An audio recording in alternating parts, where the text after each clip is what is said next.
سلامات هموطنای عزیز بی نهایت گرامی و عالی قدر. امیدوارم که یکایک شما خوب، صحت، سلامت و سربلندی هم داشته باشید.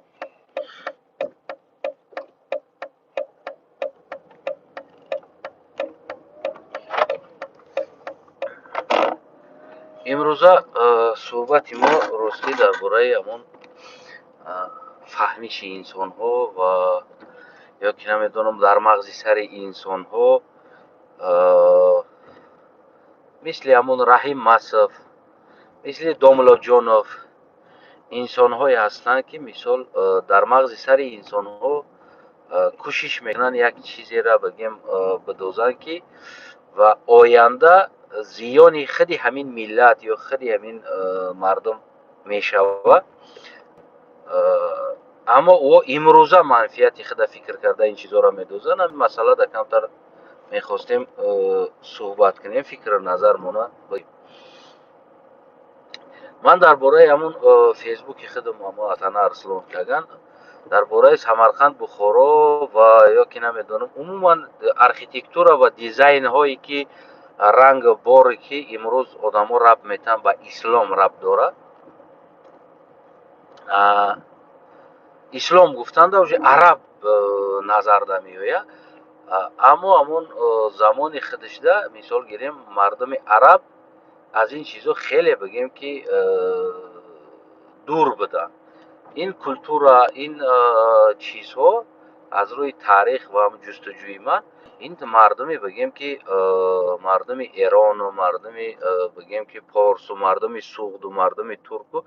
یعنی از این مردم ها بدن این رنگ بار، از آن جمله خیتای و هندی و از اینا بدن و تنها اینا که مسلمان شدن بعدن دیگر امورات بگیم که اسلامسکی نام دادن همون چیزا را بگیم همین ارکیتکتور ها را، رنگ بار ها را، دیزاینر ها را گفتن که اسلامسکی دیزاین گفتن، در حالتی که این واقعا دیزاینی بگیم که ارکیتکتور اصلا ربطی نداره به مردم عرب. همین چیزا موندنده و بگیم اکثر انسان ها نوشته است که بعضی دوستا و کی مثال گیریم ترک ها اینا فقط کچیونیک بدن، اینا هیچی نداشتن، اینا از سعودی و از فارس ها هستن. خلاص بعضی همین خیلی چیزا هست کامنت ها. من به خلاصه آمدم که همین مسئله را کم ترک روشنی بدوزیم که برادرای عزیز نه همه بگیم که ترک ها بسیار یک بگیم که سیویلیزاسیون کلان بود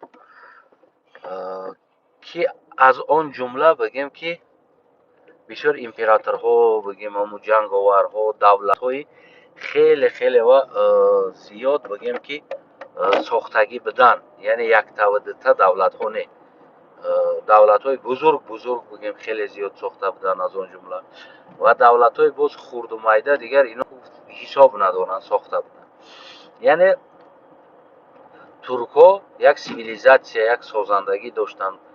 اما بسیار من متاسفانه مینگرم در این چیزا که مردم ما را در سرش فقط چی دختگیان ترکا یورتا نشین بدن. یورتا بله یورتا یعنی که این بگیم این اصیل